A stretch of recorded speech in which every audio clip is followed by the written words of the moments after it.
Europe 1 Soir. 19h, 21h, Pierre de Villeneuve. Avec Rachel Kahn, juriste, essayiste, La culture de l'ultraviolence chez Fayard, c'est votre dernier livre. Et avec vous, Catherine Ney et Antonin André, on évoquait la violence des jeunes notamment, et ce désarroi de la mère de Théo qui disait mais la police ne sait même plus quoi faire. Je voudrais qu'on s'attarde sur ce que vient de rappeler Maël Hassani, puisque le jugement a été rendu à Lyon, cet homme de 55 ans condamné à 18 ans de prison pour le meurtre d'un octogénaire juif qu'il avait défenestré en 2022. On s'en souvient, la cour d'assises du Rhône n'a pas retenu le mobile antisémite. Et c'est la deuxième fois, il me semble, en peu de temps, qu'il y a une affaire comme ça où le mobile antisémite n'est pas retenu, alors que ça crève les yeux.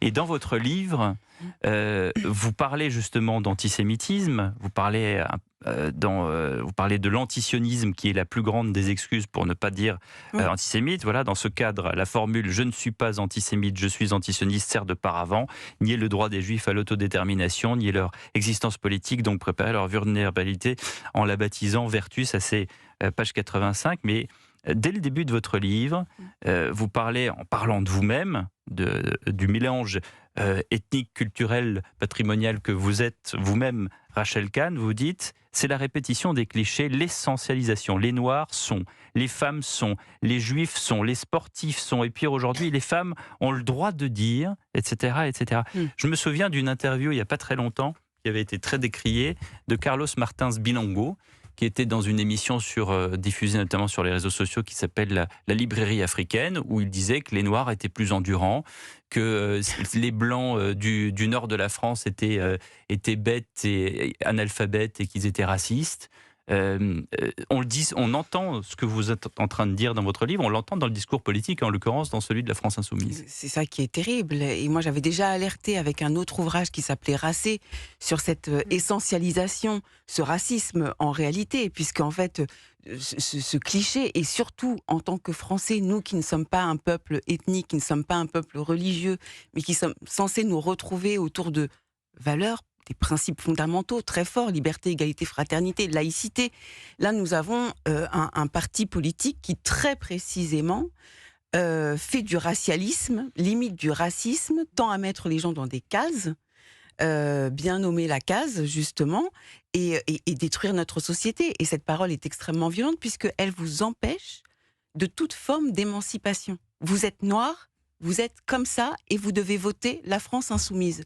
C'est l'inverse d'une démocratie. Et par ailleurs, c'est reprendre très précisément les mots des esclavagistes qui pensaient que tous les Noirs ou tous les Arabes pensaient de la même manière et étaient de la même manière. C'est c'est la déshumanisation. Voilà ce que fait cette personne. Catherine Ney ? Non, mais je n'ai pas lu le livre, mais ce que dit... vous dites, vous dites cette violence, la fabrique de l'autocensure, elle vous fait faire, avant même qu'on vous réduise au silence, vous anticipez l'humiliation, vous vous effacez à l'intérieur. L'écrivain américain James Baldwin avait formulé avec justesse, c'est être en colère presque tout le temps. Bien sûr, parce qu'en fait, vous savez, ce genre de personnes qui ont notamment été classées, je crois, à l'extrême gauche aujourd'hui par le ministère de l'Intérieur, en réalité, ils font en sorte que vous intégrez cette violence à l'intérieur de vous. Quand on me dit rescanpé ou quand on me dit négresse de maison, vous voyez, à force, ça en fait finalement quelque chose à l'intérieur de moi-même. Donc ça détruit, moi, mon intégrité. Et donc, vous anticipez chaque mot, chaque parole. Mais vous savez, j'avais un grand-père, justement, déporté, qui m'avait dit un jour, par rapport à ce que tu es afro-yiddish française, c'est ton existence même qui est un problème. Et à partir du moment où on comprend ça, je peux respirer. Ça peut être un problème pour ces personnes-là. Ça peut être un problème pour eux. C'est pas forcément ma pensée, non mais pour ce genre de personnes. C'est-à-dire que ma pensée libre, justement, est un problème. Mais au fond, lorsque je m'auto-censure, c'est leur faire... finalement leur rendre grâce, puisqu'ils veulent, dans cette culture de l'ultra-violence, que je passe au silence, mais plus que ça, que je n'existe pas. Antonin André, le discours politique sur ces sujets-là, là aussi, c'est un peu difficile à déceler. On sait qu'Aurore Berger porte un dossier qui est lourd, c'est lui des assises contre l'antisémitisme, mais pour l'instant, il n'y a pas beaucoup de résultats. Alors là encore, il y a un texte en préparation dont Aurore Berger a parlé dans le journal du dimanche dernier sur justement la lutte contre les nouvelles formes d'antisémitisme et notamment pour caractériser la façon dont l'antisionisme aujourd'hui est le masque d'un antisémitisme et qui est sur les fondations de ce que vous dites, c'est-à-dire l'interdiction à un peuple d'exister et à son autodétermination. Donc là encore, on voit qu'on a des sujets sur lesquels il faut progresser. Ensuite, pour répondre à ce que vous décrivez de la France insoumise, et j'y souscris, c'est-à-dire qu'ils sont effectivement dans une idée d'assigner les gens à ce qu'ils sont par leurs origines et donc à déterminer leur vote. Il est important d'avoir un contre-discours là-dessus qui soit très fort et qui n'est pas toujours, je trouve, suffisamment porté par les oppositions, y compris les oppositions de gauche d'ailleurs, qui ont du mal, on voit bien, à s'en distinguer, parce que ce sont des gens qui ont un discours qui est simpliste, radical, violent, martelé. Donc c'est très difficile face à ce brouhaha d'opposer des raisonnements qui déconstruisent leur offensive.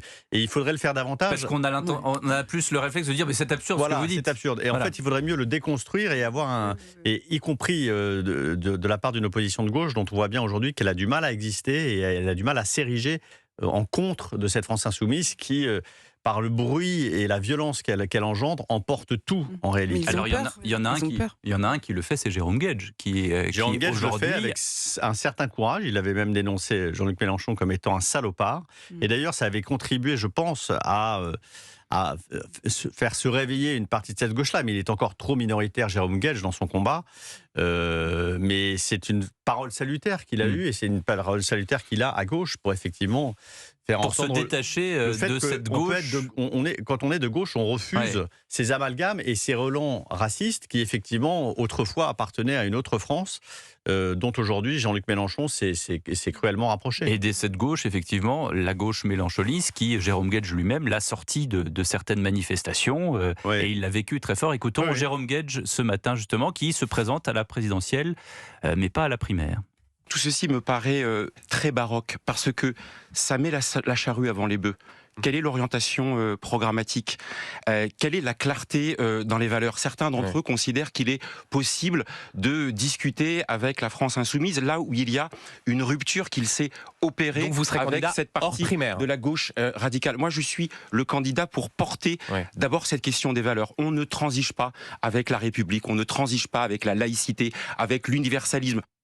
Et il a raison, d'autant plus dans un calendrier qui est celui des municipales, où on sait que forcément, il va peut-être y avoir, au cas par cas, des alliances. On a toujours dit qu'il n'y aurait jamais d'alliance entre la gauche de gouvernement et LFI, mais là, dans certaines villes, rien n'est dit qu'il n'y aura pas des rapprochements. Il arrive que le courage en politique consiste, y compris, à sacrifier ses positions électorales. Voilà. C'est-à-dire qu'il y a certains sujets sur lesquels, effectivement, on ne peut pas transiger. Et donc, même localement, on ne peut pas faire d'accord. C'est la posture que choisit Jérôme Guedj, et elle est assez courageuse. Il a d'autant plus raison que les ambiguïtés d'Olivier Faure dans cette primaire avec Marine Tondelier sont vraiment coupables et ne sont jamais dissipés totalement. Donc effectivement, comment pouvoir s'entendre avec cette gauche-là, de la même façon qu'il est absurde d'aller dans une primaire quand vous pensez que le nucléaire est une énergie d'avenir et que vous êtes avec des écolos qui considèrent que c'est une énergie qu'il faut oublier. Donc au moins, il a le mérite de la clarté. Son chemin n'est pas le plus facile, mais au moins, il a le mérite d'exister. Ou des écolos qui invitent Médine à leur université d'été, dans un contexte quand même, depuis le 7 octobre, le monde a basculé, on le sait, et l'antisémitisme est un moteur de la violence et de l'ultra-violence. Et effectivement, on peut saluer le courage de Jérôme Guedj, mais cette lâcheté, cette trahison-là, c'est-à-dire en fait de nous faire croire toutes les 3-4 matins qu'ils ne céderont pas, que l'école est un sanctuaire, que la République va être protégée, que nous avons des valeurs fondamentales. Et après, ça n'est jamais suivi des faits. On voit bien ce spectacle à l'Assemblée nationale, comment il est d'une violence et qu'il trahit en somme tous les citoyens. Catherine ? Oui, non, mais ce que vient de dire Rachel tout à l'heure, moi je l'avais en disant que dans le fond, en voulant rappeler tout un électorat comme ça, le créolisé, comme dit Mélenchon, dans le fond, il vous enlève votre liberté de penser. Et nous déshumanise. Oui. Et ça, franchement, vous voyez, là, je vous ai écouté et j'ai été un peu saisie parce que dans le fond, moi, je n'y avais pas pensé. Je ne l'avais pas saisi. Vous voyez, et là, ça me touche beaucoup. Et j'ai pas su réagir parce que et maintenant c'est une évidence, vous voyez. C'est extrêmement violent. Oui, c'est très violent. On nous retire notre citoyenneté. Oui, Parce qu'en fait, LFI veut ma couleur de peau. Oui. C'est-à-dire qu'on vous reproche constamment la parole que vous portez. La liberté. Et la liberté, bien sûr. Et l'égalité et la fraternité, on me la reproche. C'est-à-dire qu'il faudrait ne parler qu'avec les personnes qui vous ressemblent et qui pensent toutes de la même manière. Une meute et pas d'individualité. Ne crier qu'avec les loups. Merci beaucoup Rachel Kahn. Merci à vous. D'avoir été notre invitée sur Europe 1 à la culture de l'ultraviolence. C'est donc publié chez Fayard dans cette petite collection que je vous recommande, qui est dirigée par Sonia Mabrouk, que je salue au passage. Restez avec nous, les débats d'Europe 1 soir reprennent dans quelques instants. Sachez que chaque samedi de 10h à 11h sur CNews et sur Europe 1, vous retrouvez Face à Philippe de Villiers, interrogé par Elliott Deval, aux côtés de Geoffroy Lejeune, directeur des rédactions du JDD et du JD News. Philippe de Villiers passe en revue l'actualité de la semaine. C'est donc le samedi de 10h à 11h sur